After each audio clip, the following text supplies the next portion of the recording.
Maithili express की शानदार प्रस्तुति।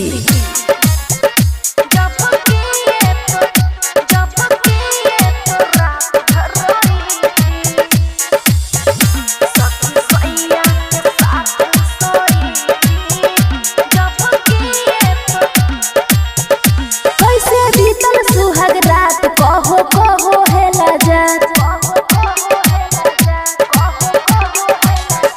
कैसे बीतल सुहाग रात कहो कहो हेला जात। गल पे गोरल बादात कहाँ तक बढ़ल बाबा।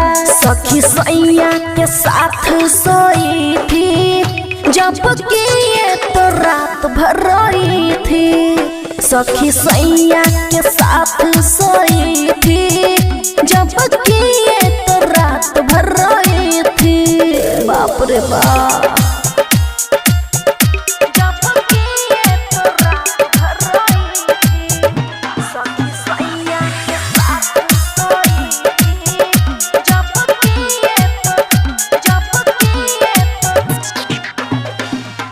रहे बदरल जवानी झड़ गइले देह के पानी। सुस्त बारू सखी बा कवन बात के हानि। रहे बदरल जवानी झड़ गइले देह के पानी। सुस्त बारू सखी बा कवन बात के हानि। नासु भइल बिहौती सारी राती के मैं कॉल पे धोई थी। सखी सैया के साथ सोई थी जब कि ये तो रात भर रोई थी।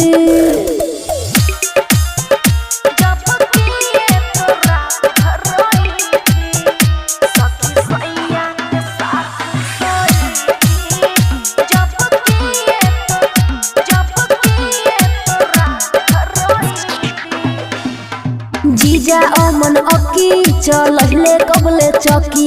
लागता खुशी यादव तू गइल बारू थकी।